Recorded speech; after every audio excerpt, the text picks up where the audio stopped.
ഇന്നലത്തെ ചെറിയൊരു ചർച്ചയിൽ എല്ലാ കാറ്റഗറീസും ആൾക്കാരും ഉണ്ടായിരുന്നു. അതിൽ ഒരു വ്യക്തി ചോദിച്ചു,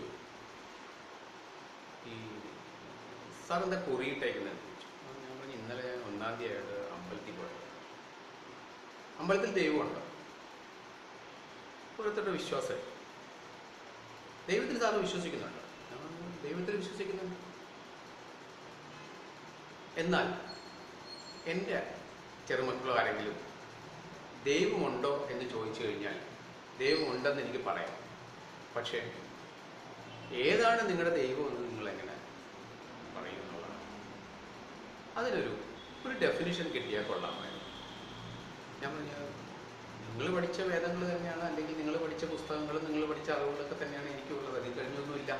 പക്ഷേ ദൈവത്തിന് വേണ്ടി ഒരു ഡെഫിനിഷൻ വേണമെന്ന് പറഞ്ഞു കഴിഞ്ഞാൽ നമ്മൾ ദൈവത്തിനെ ഇഷ്ടമുള്ള രീതിയിലൊക്കെ ഡിഫൈൻ ചെയ്യാൻ പറ്റും. പക്ഷേ ഏറ്റവും വലിയ ഒരിതെന്ന് പറഞ്ഞാൽ, ശരിക്കും നമ്മൾ പറയാറുണ്ടല്ലോ, ഈ ക്രിയേറ്റർ ക്രിയേഷൻസ്, സൃഷ്ടികർത്താവ് സൃഷ്ടിയെ സൃഷ്ടിക്കുന്നു എന്നാണ് ഇംഗ്ലീഷും മലയാളമൊക്കെ ചേർത്തൊക്കെ പറയുന്നത്. എന്നാൽ ഞാൻ ജനിച്ചത് എൻ്റെ മാതാപിതാക്കളുടെ സംഗമം കൊണ്ട്, അപ്പോൾ എൻ്റെ സൃഷ്ടികർത്താവ് അവരാണെന്ന് പറയും സയൻസ് പ്രകാരം. അതേപോലെ തന്നെ ഓരോ വ്യക്തികളും, ഓരോ ചരാചരങ്ങളും, വൃക്ഷങ്ങളും, ഓരോ ഉപകരണങ്ങളും എല്ലാത്തിൻ്റെയും സൃഷ്ടികർത്താവ് എന്നുള്ളത് സൃഷ്ടികൾ ആരാണോ അവർ ചെയ്തിരിക്കുന്നത് അവരെ നമുക്ക് ചൂണ്ടിക്കാണിക്കാം സയൻസ് പരമായിട്ട്. പക്ഷെ വിശ്വാസപരമായിട്ട് വരുന്ന സമയത്ത് ഈ ഒരു ചോദ്യത്തിന് ഒരു ഡെഫിനിഷൻ കൊടുക്കണമെങ്കിൽ ഞാനൊരു തിരിച്ചൊരു ചോദ്യം ചോദിക്കും. എല്ലാ സൃഷ്ടികൾക്കും ഒരു സൃഷ്ടികർത്താവ് ഉണ്ടല്ലോ ഇനി? അത് തീർച്ചയായിട്ടും ഉണ്ടാവും. കാരണം എന്തൊരു സൃഷ്ടി ഉണ്ടെങ്കിലും അതിന് സൃഷ്ടികർത്താവ് ഉണ്ടാവും.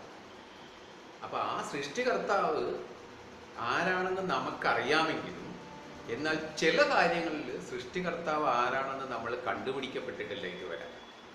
ആ കണ്ടുപിടിക്കാത്തിടത്തോളം കാലം നമ്മൾ കാണുന്ന എന്തൊരു ഐറ്റമായാലും, അത് ഏത് ഗ്രഹങ്ങളായാൽ പോലും അതിനൊരു സൃഷ്ടികർത്താവ് ഉണ്ടെന്ന് വിശ്വസിക്കുന്നു. കാരണം എല്ലാ സൃഷ്ടികൾക്കും സൃഷ്ടികർത്താവ് ഉണ്ടെന്ന് നിങ്ങൾ തന്നെ പറയുകയും ചെയ്യും.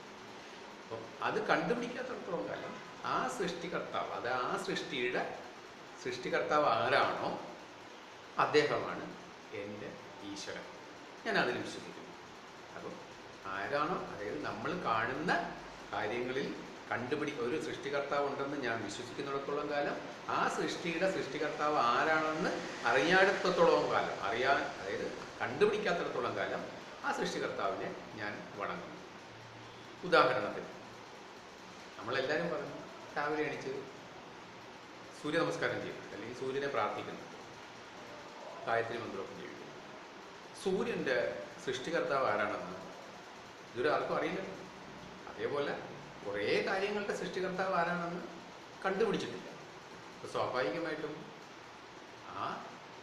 നമ്മൾ കാണുന്ന ആ ഗ്രഹത്തിൻ്റെ, അല്ലെങ്കിൽ സൂര്യൻ എന്ന ഇതില്ലേ, അസ്ട്രോളജി പ്രകാരം സൂര്യൻ എന്ന് പറയുന്ന ആ ഗ്രഹത്തിൻ്റെ സൃഷ്ടികർത്താവ് ആരാണോ ആ സൃഷ്ടികർത്താവിനെ ഞാൻ നമിക്കുന്നു. അദ്ദേഹമാണ് എൻ്റെ ഈശ്വരൻ. അതിനെ ഞാൻ ഈശ്വരനായിട്ട് അംഗീകരിച്ച്, അപ്പം ഒരു ഈശ്വരൻ ഉണ്ടെന്നുള്ളതും ഒരു സൃഷ്ടികർത്താവ് ഉണ്ടെന്നും എല്ലാവരും അംഗീകരിക്കുന്നു. അടുത്തൊരു വീഡിയോ ആയിട്ട് ഞാൻ വീണ്ടും വരുന്നതായിരിക്കും. Thank you.